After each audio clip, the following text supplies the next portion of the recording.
In 2024, 299.4 million people are in need of humanitarian assistance and protection. Preventing, mitigating, and responding to humanitarian crises is a challenge. Can fiction and storytelling play a role? Can it raise awareness and motivate action to address the causes and consequences of humanitarian crises? My name is Ruth Mukwana, and I host the Sahapod Stories and Humanitarian Action, where I discuss this question with humanitarian practitioners and writers. Welcome to Saha Podcast, Stories and Humanitarian Action. I have a great guest for you today. Before I introduce him, I'd like to invite you to subscribe to my YouTube channel, like, comment, and if you enjoy this interview, share it with your friends. Jon Chopan is a professor of creative writing at Eckerd College. He received his BA and MA in American history from the State University, New York, Oswego, and his MFA from the Ohio State University. His first collection, Pulled from the River, was published by Black Lawrence Press in 2012. He is the winner of the 2017 Grace Paley Prize for short fiction for his second collection, Veterans Crisis Hotline, which was published by the University of Massachusetts Press in October 2018. His work has appeared in Glimmer Train, Hotel Amerika, Post Road, Epiphany, the Southampton Review, and elsewhere. Welcome to this interview. And so I'm going to first ask you about your general writing. What are your stories about? Oh, well, I guess, my first book was a lot about place and class. And I think in so many ways, my second book probably is equally about place and class, with a slightly different twist, obviously, dealing with the war in Iraq. I think I tend to write about men and violence, men from a very specific economic background, socioeconomic background.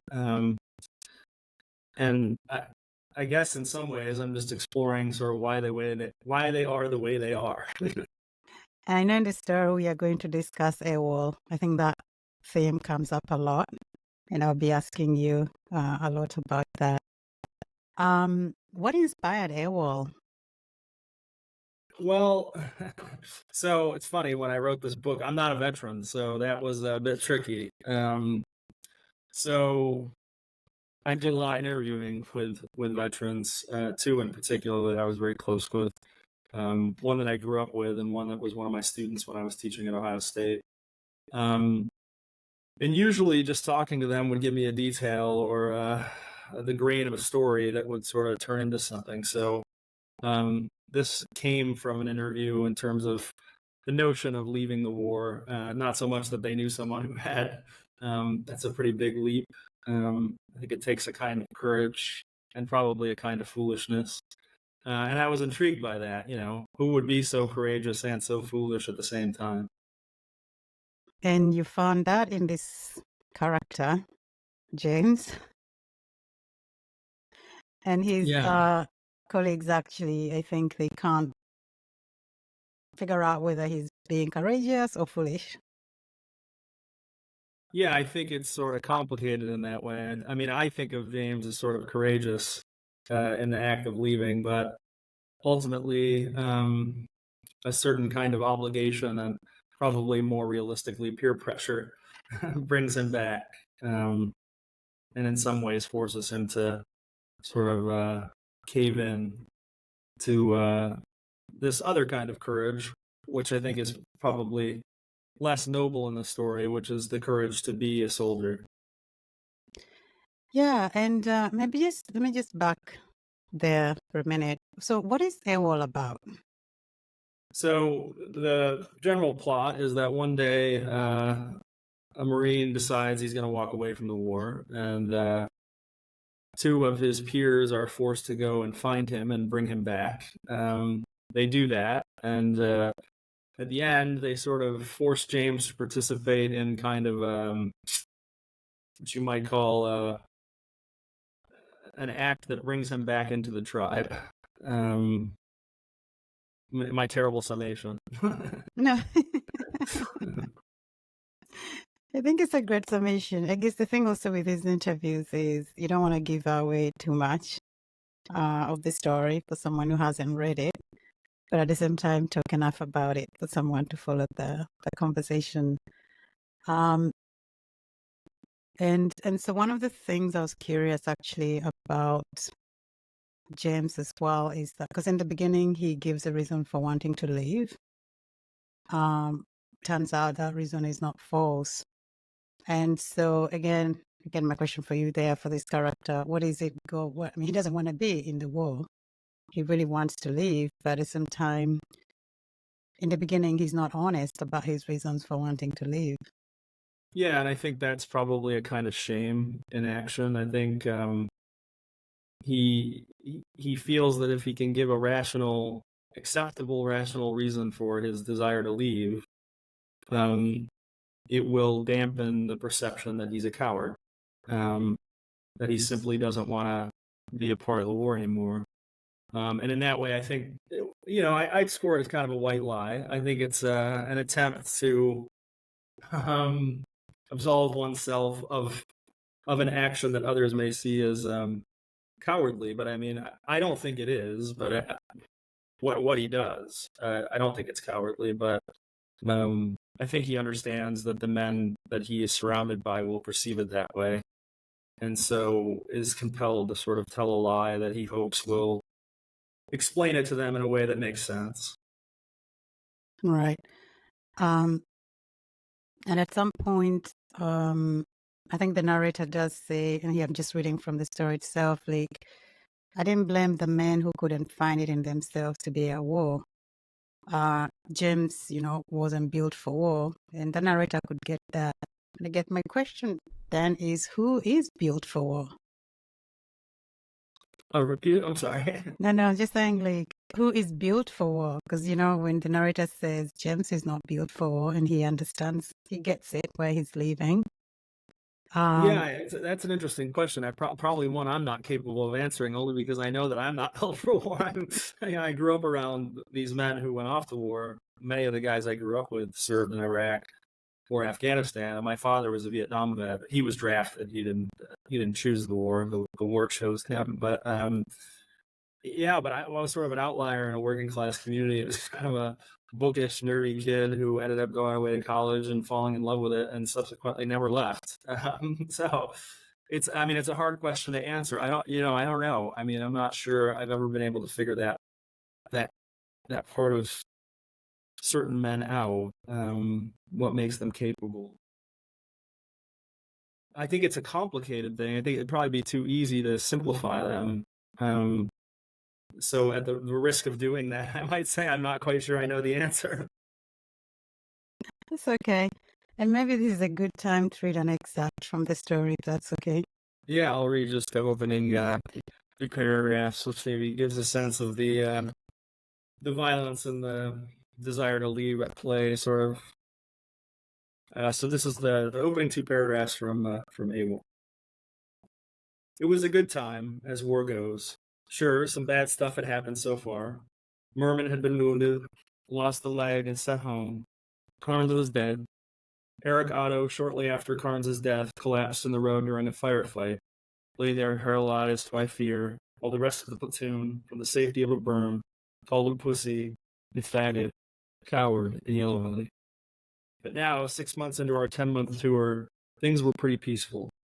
There was talk of switching to soft covers during patrols.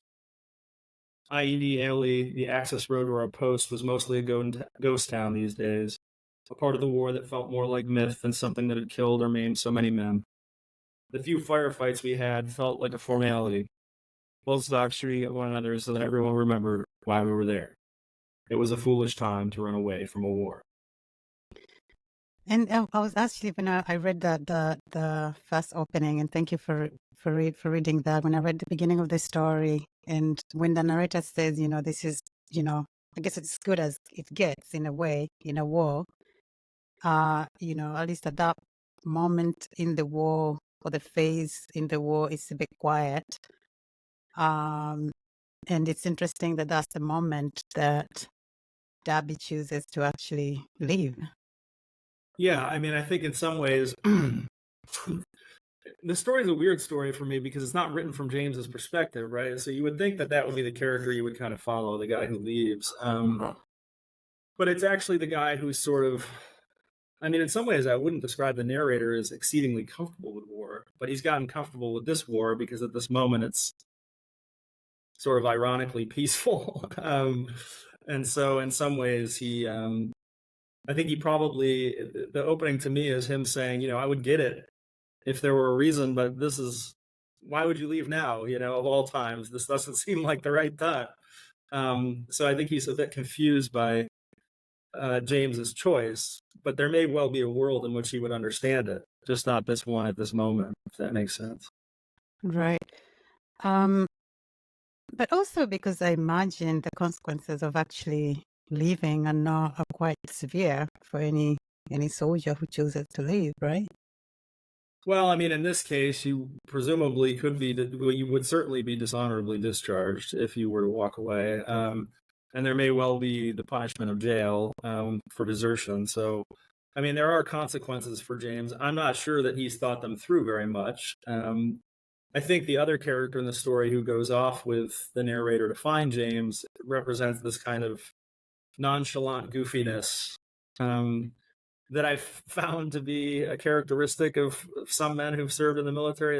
They have a seriousness about them, but there's also this, and I think that's probably a product of being around violence, is the need to sort of learn to laugh at things that other people might not laugh at. But there's a sort of blatant disregard for consequence. And I think that sort of permeates the story. None of them seems to understand that there may well be consequences, or how serious they might be.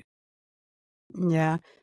And I like that scene when, the narrator and Bodhi, when they go to look for James and find him, and he's playing with these children, he's playing football, he has this carefreeness around him.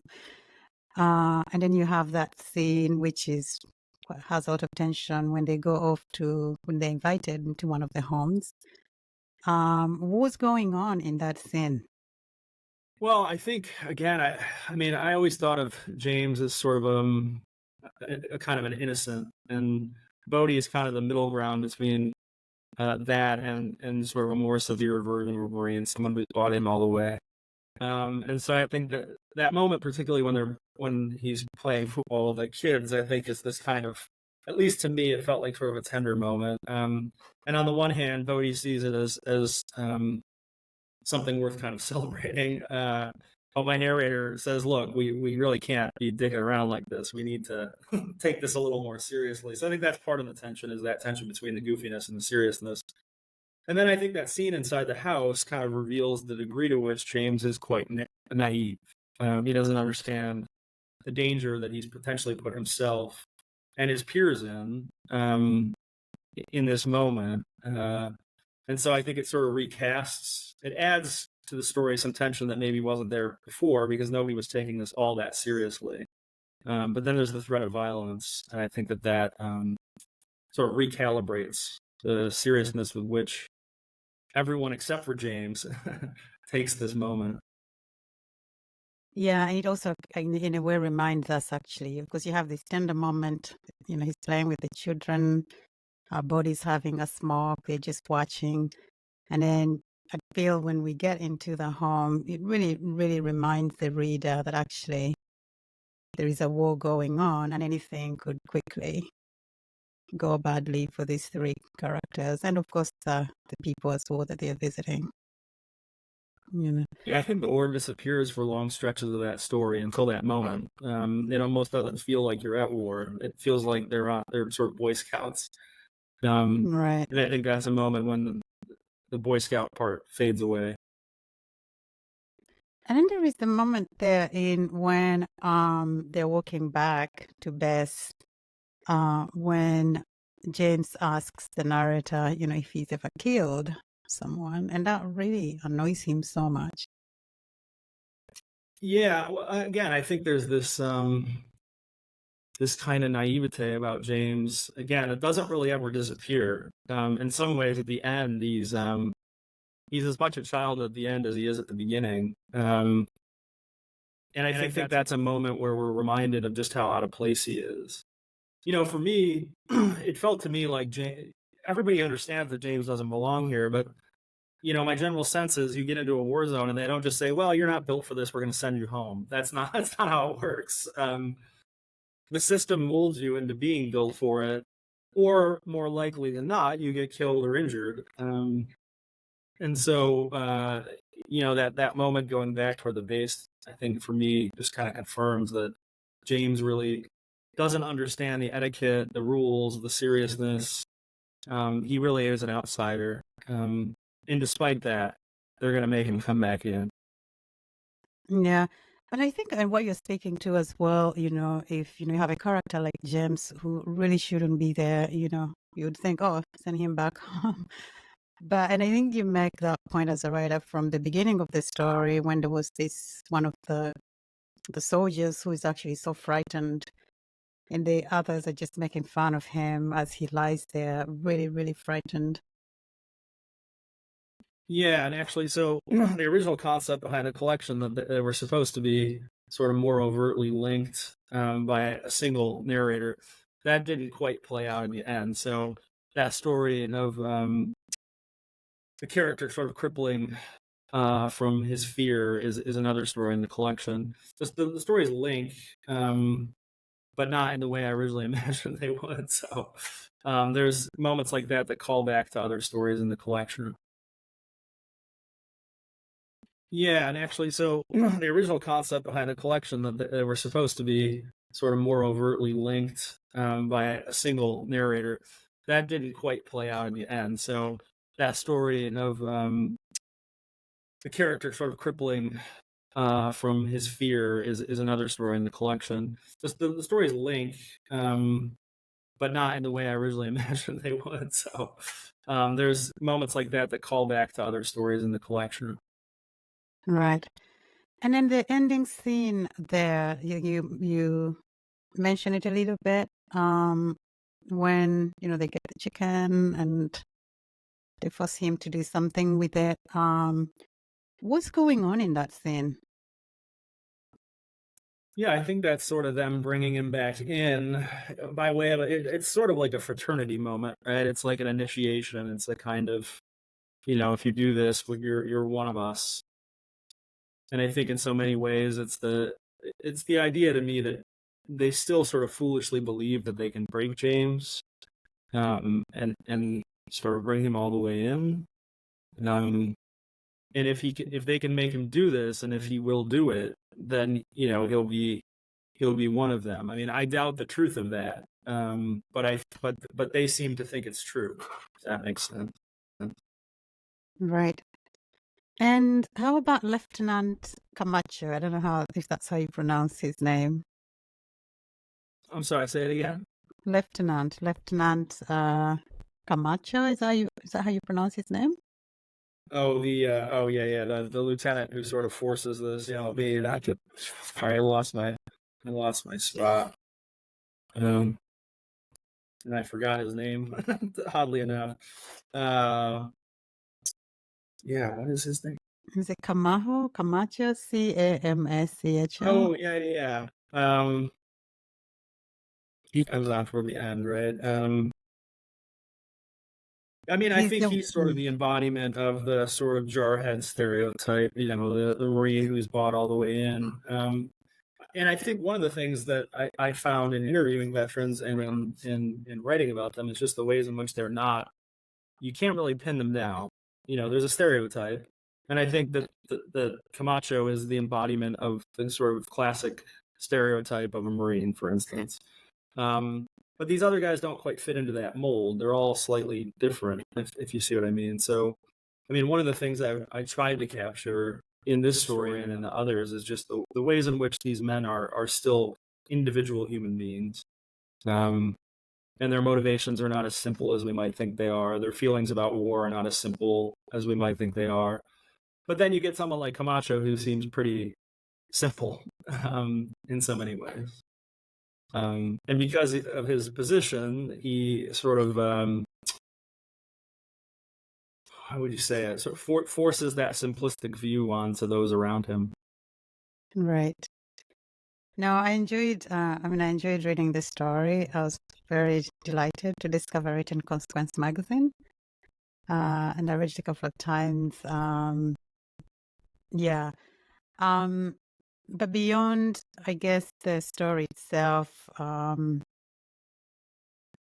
I always ask this general question around, because one of the reasons I really do the podcast is to interrogate whether there's a role for fiction to raise awareness, but also to motivate action, with quite a bias for me on war, conflict, violence, because I just find that I don't think many of us really understand what it is like to live through war, conflict, and how that really, really destroys lives for a lifetime for people and for generations. So, what is your take on this question? Can fiction raise awareness on war? Can it motivate action? I mean, I hope we can raise awareness in all kinds of ways. I think one of the things that keeps fiction relevant is that it does something that film and television cannot do, which is to embody character, to be inside of a person, to give you a sense of the sort of interiority of another human being. And in that way, I think it has the power to cultivate, greater understanding about any number of subjects, race, gender, religion, war, famine, anything. It can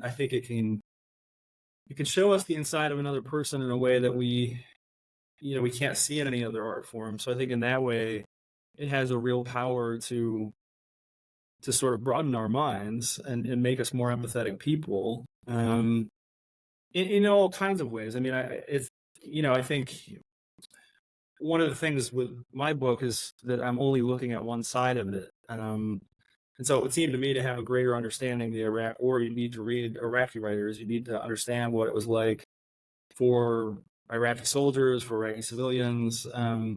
And I think when you take all that art into concert, you start to get a greater sense of the true complexity of something like a war. Again, I think war is a funny subject because it's very easy to simplify, based on stereotyping and based on maybe even your political views or what sort of team you see yourself as being on. But I think war fiction asks us to see war as something much more complicated, as far as the human beings involved in it. I think we all understand the consequences of a war in terms of the violence and the death and the ways in which it devastates people physically. I think one of the things we probably don't understand enough, at least in this country, is the ways in which psychologically war damages the people that we send off to fight in it. We know this from some data even. Veterans have an exceedingly high suicide rate. That does not seem like a coincidence to me. And I think war fiction can reveal to us, the depths of the damage done, if this makes sense, long after the war, right? Right. And is there anything else you feel fiction can do? Like sometimes I know you mentioned character, how fiction really embodies the characters. But when it comes to things like class, all of these other craft elements that as writers we employ to write, good fiction, are there other elements of that you feel come into play to help us understand war? Well, again, I think the interiority and character is probably the biggest thing we got going. Film can do a lot of the scenic work that we do. And probably you could argue, because it's a visual medium, it might be doing it better, or at least in a way that makes it a little more visceral. But, I think all the tools that we employ are what help us get to that interiority and what help us to better understand individual characters. The scenes, the way in which characters talk to one another. I think one of the things that this book taught me was how to write dialogue where characters they were talking at one another, but not necessarily to one another, which I find to be a phenomenon in middle age, that people don't talk to one another, they talk at one another. And so I think we learned something about the ways in which, we want to, I think we as a species want to be able to talk to one another, but I think it's hard for us to do that. And I think fiction often reminds us of that, by way of by the way characters interact, by the ways in which they say one thing but they mean another thing, or they can't quite say the thing right that they want to say. So, I mean, I think in a lot of ways, all fiction, regardless of what it's sort of examining, probably just reminds us that we're all a little bit broken, and that's okay. There's nothing wrong with that. I mean, I always tell my students, because they're like, why is all the stuff we read so sad? And, well, it's not all sad, um, but I think for me, there's a joy in reading work where characters are, where not everything is perfect, because it just reminds me that it's okay that I'm not, and it makes me more empathetic toward other human beings, understanding that they're not. That you really can't expect that of another person. And I think fiction kind of reminds you over and over again that we're all a little damaged, and the vast majority of us are trying our best. No, that's absolutely true. And I was reading probably, excuse me, probably a book on craft and writing, and it was about character. And this writer, I forget who the author is, but she was really saying, like, none of us like characters that are perfect. Yeah. That are not because we Yeah, those people cannot. are annoying. Exactly. Like, you want to find something, at least some sadness or or brokenness, or And the reality of life is that I don't think there's such a thing as a perfect human being anyway. So Yeah, I mean, I like this idea that George Saunders put out about revision, that revision is sort of love in action. And I think in so many ways that, being a writer reminds you that, I mean, so long as you're alive and breathing, you're always sort of revising your life. You're trying to be better every single day, with the idea that you're not gonna be your best every day, and you're gonna make mistakes. And my brother has this saying. He's a social worker. He says, "Don't be sorry, be different." oh wow, And that's a good one. I kind of like that idea. The idea that it's okay to make a mistake, and you should apologize, but next time out, hopefully from having lived, you'll do it differently next time. Yeah, that's a really good one. Is there anything else you'd like to share about this question? I mean, it's a big question. I know. I mean, I believe in the power of fiction, and not just because I'm a writer, but I mean, I read a lot, and I think, I come from a working class place. I mean, I didn't get on an airplane until I was 23 years old. So I think what fiction brought me was the world I didn't have access. It brought me people I never met before, from places I'd never been before. It just made me a bigger person, so that when I finally did go out into the world, I'd already sort of met these people to some extent, and I think in that way, it just made me a more, made me more open to the world, I guess is the way I would say. And then I got older and I got to travel, and traveling and meeting new people made me bigger. But before that, fiction was the thing that really laid the groundwork for me to be receptive. Right.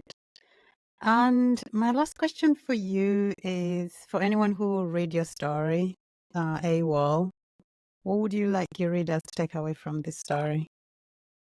Oh yeah, that's a trick question right there. I don't know. I mean, maybe I do it different than other writers, but I'm not a guy who worries too much about themes and stuff like that. I'm really more interested in getting the characters out there and letting them do what they're gonna do. I try not to force them to do anything, and then sort of see what comes away from it. I mean, I guess what I would say is, with AWOL is true of the whole collection. I mean, I guess in the end, I want people to see how complicated these men are. And that doesn't redeem them necessarily, but the ways in which they're not as simple as maybe we think they are. That they are human beings, that they are suffering, that the choice to be there is not an easy one for some of them, and for others it is much easier. And I think there's a tension there. I mean, for me, a lot of my work is about exploring masculinity. What does it mean to be a man? And I think the answer to that is quite robust. And hopefully the stories explore that to some extent. That you don't have to be a killer to be a man.